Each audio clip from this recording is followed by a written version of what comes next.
तमिलनाडु के मुख्यमंत्री सी जोसेफ विजय ने पदभार संभालने के बाद अपनी पहली आधिकारिक दिल्ली यात्रा पूरी करने के बाद गुरुवार को वो चेन्नई लौट आए।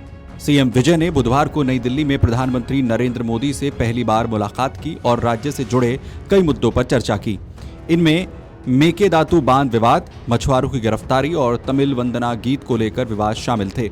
मुख्यमंत्री विजय ने पहली मुलाकात में प्रधानमंत्री नरेंद्र मोदी का खास बात के लिए आभार भी व्यक्त किया। पीएम मोदी और विजय के बीच ये बैठक लगभग 20 मिनट तक चली। मुलाकात के दौरान मुख्यमंत्री विजय ने प्रधानमंत्री नरेंद्र मोदी की नीदरलैंड यात्रा के दौरान अनाई मंगलम तांबे की प्लेटों को वापस भारत लाने के प्रयासों के लिए आभार व्यक्त किया। मुख्यमंत्री ने श्रीलंका नौसेना द्वारा तमिलनाडु के मछुआरों की गिरफ्तारी और उत्पीड़न की बढ़ती घटनाओं पर भी गहरी चिंता व्यक्त की। उन्होंने बताया कि अकेले 2026 में ही ऐसी 12 गिरफ्तारियां हुई हैं।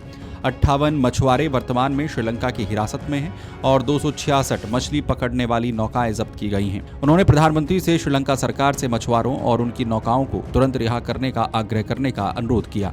उन्होंने प्रधानमंत्री मोदी के सामने पड़ोसी राज्य कर्नाटक से जुड़े मेकेदातु बांध परियोजना का मामला भी रखा। सरकारी प्रेस विज्ञप्ति के अनुसार विजय ने कावेरी नदी पर मेकेदातु संतुलन जलाशय परियोजना के शिलान्यास की कर्नाटक सरकार की घोषणा पर गंभीर चिंता जताई। उन्होंने कहा कि ये कदम कावेरी जल विवाद न्यायाधिकरण के अंतिम फैसले और सुप्रीम कोर्ट के आदेश के खिलाफ है। नए प्रधानमंत्री कार्यालय सेवा तीर्थ में दोनों नेताओं के बीच करीब 20 मिनट तक बैठक हुई। मुलाकात के बाद प्रधानमंत्री कार्यालय ने सोशल मीडिया पर दोनों नेताओं का फोटो साझा करते हुए मुलाकात की जानकारी दी। दोनों के बीच ये मुलाकात ऐसे समय में हुई जब भारतीय जनता पार्टी के नेतृत्व वाली केंद्र सरकार और तमिलनाडु का नया नेतृत्व दोनों ही अपने राजनीतिक समीकरणों को नए सिरे से साधने में जुटे हैं। इसके अलावा सीएम विजय ने केंद्रीय वित्त मंत्री निर्मला सीतारमण से भी मुलाकात की और तमिलनाडु के विकास से जुड़ी कई मांगे रखी। निर्मला सीतारमण के साथ बैठक में विजय ने राज्य में राष्ट्रीय महत्व के संस्थान स्थापित करने की मांग की। उन्होंने इरोड, कोयम्बटूर और मदुरै जैसे शहरों में मेट्रो रेल परियोजनाओं के लिए वित्त सहायता भी मांगी ताकि सार्वजनिक परिवहन को बेहतर बनाया जा सके और औद्योगिक विकास को गति मिले।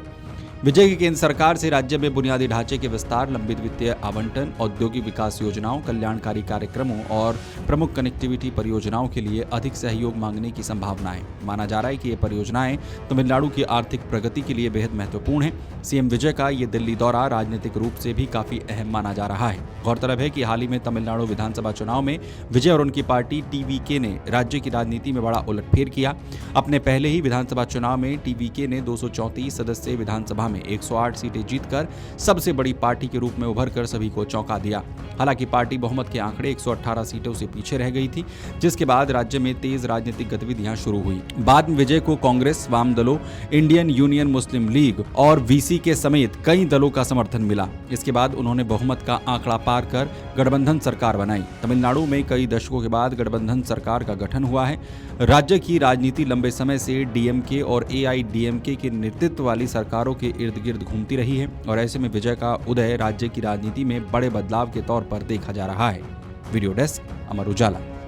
अगर आप ये वीडियो YouTube पर देख रहे हैं तो हमारे चैनल को सब्सक्राइब कर बेल आइकन दबाएं और Facebook पर देख रहे हैं तो हमारे पेज को लाइक करें।